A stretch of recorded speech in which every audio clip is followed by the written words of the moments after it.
Welcome to Booktopia TV. I'm John Purcell and I'm here with award-winning journalist and novelist Caroline Overington to talk about her new book, Can You Keep a Secret? Welcome, Caroline. Thank you, John.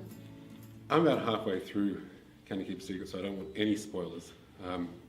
I didn't read anything about it. I love not reading about a book before I jump in because, especially on a kind of book like this, where little bits of information are building up and I'm trying to get this picture and I'm trying to work out what's going to happen and why it's going to happen. How do we talk about your book? Because I as someone who's halfway in it, halfway through it, and I still don't know. I just feel this dread, this sort of feeling of dread that's building, and I don't really know what. So what can we talk about in it? What are the sort of the themes that you talk about when you talk about your book? Well, you know, it's interesting that you say that, John, because I have not been more nervous about doing publicity for a book than this one. And the reason is because there is a secret in the book, and it's a big one. And so each time somebody has come to review the book or has read the book, I've had to say to them, please don't give away the secret. And even when I was planning the title, Can You Keep a Secret, I'm kind of appealing to the reader as well, to maybe not go, you know, like for those people who have read Gone Girl, like you and I know what happens in Gone Girl, right? But you wouldn't dream of telling anyone, would you? And that's the same kind of thing that I'm trying to avoid happening with Can You Keep a Secret. It is a complicated book to review because there is that sort of punch in the gut right in the middle that hopefully no one sees coming. And I take it from your reaction you haven't got to yet. I haven't got it, and I'm just getting there's so many things to get tense about in this book. And the best thing about the reaction so far has been people don't see it coming. It's completely out of left field and they don't see it coming. And for me, that's incredibly rewarding because I really did want to write a book that would sort of shock people a bit, like, you know, the Red Wedding. It's like, how could that happen? And so it is a difficult book to talk about. It's a thriller. It's a psychological thriller. It concerns the dynamics of a marriage. So a very wealthy and successful American married to a very scrubby young Australian girl that he meets when she's the deckhand on his yacht. And it has, in the beginnings, all the makings of a beautiful romance, but what's really going on below the surface. You've done a very good job of that because it really is that tiny layer upon layer of information which comes through and in both revelations to each other, but then revelations to us directly from the characters. Just is, as I said, it's just creating this incredible tension. And which one of them is lying? Because, you know, they do say about a marriage, at some point someone's lying. In a long marriage, for sure. And so which one is lying and at what point? And at what point does the deception become fatal to that union? So, it's not giving away too much to tell that it moves from Queensland to New York. And you spent a lot of time in New York. Has this novel been knocking around in drawers as notes for a long time? Is this something that you've been planning for a long time to use that experience? No, do you know what happened? I was talking to Matthew Riley, who's an Australian author, and he said to me, I don't know why you base your books in Australia. He said, well, I feel like when I read a book, I want to be taken on a journey somewhere else. And up until now, all of my books have been set in Australia, and I've been really fond of writing Australian scenes, Australian suburbs, Australian characters. And then I thought about what Matthew had said, and I thought, that's interesting actually. Maybe I should take my readers on a journey outside Australia. And rather than do it dramatically by having all of the characters be American and set just in Manhattan, one of them is an Australian. Hopefully that will bring the readers who are used to and like to read about Australian stories. And then it moves off to Manhattan, which gives it that sort of international flavour. So it was that sort of decision as opposed to being bubbling away. Yeah. So when you were in New York, you were the foreign correspondent for the Sydney Morning Herald, and you got to interview survivors of the September 11 attacks and also families who had lost loved ones in the attack. How did that sort of individual relationship to that disaster affect your worldview? I mean, you would come across very particular circumstances as a journalist.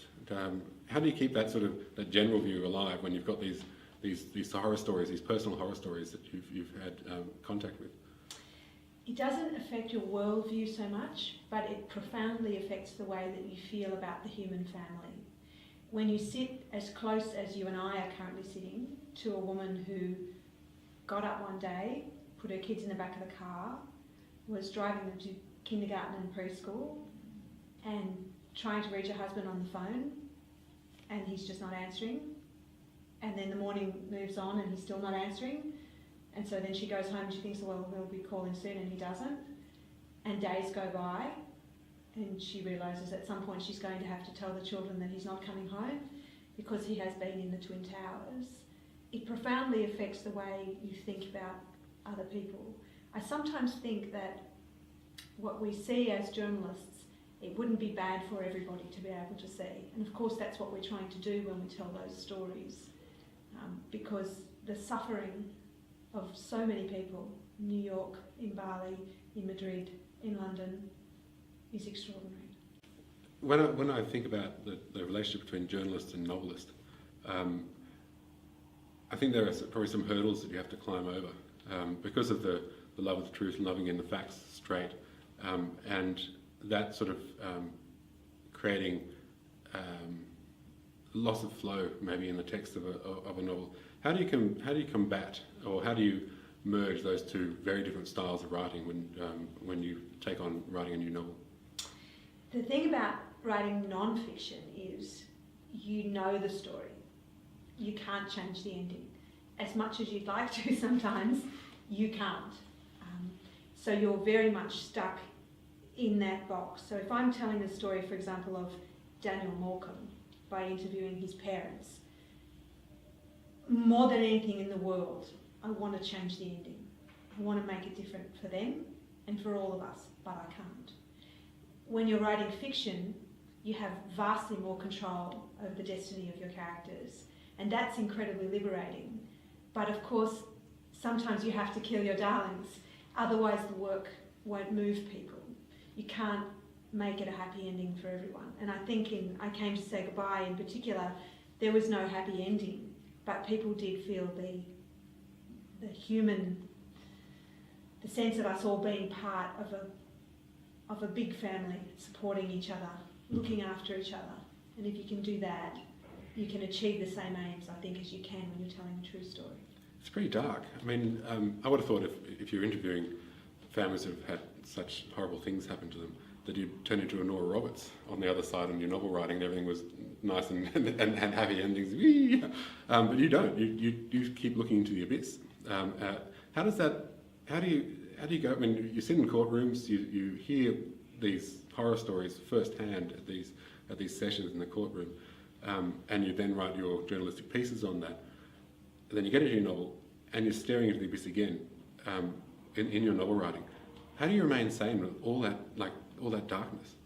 Because, you know, there was that fantastic American children's TV presenter who said, when really awful things happen, look for the people who are helping. There will always be people helping.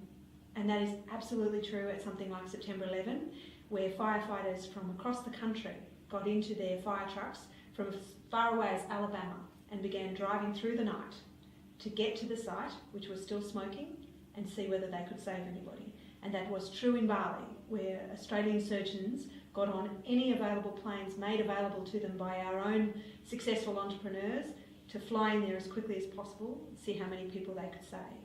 And that is, in my experience in journalism and also in the writing of the books, certainly in real life, there are always people helping, always, and they are remarkable in their grace and their strength.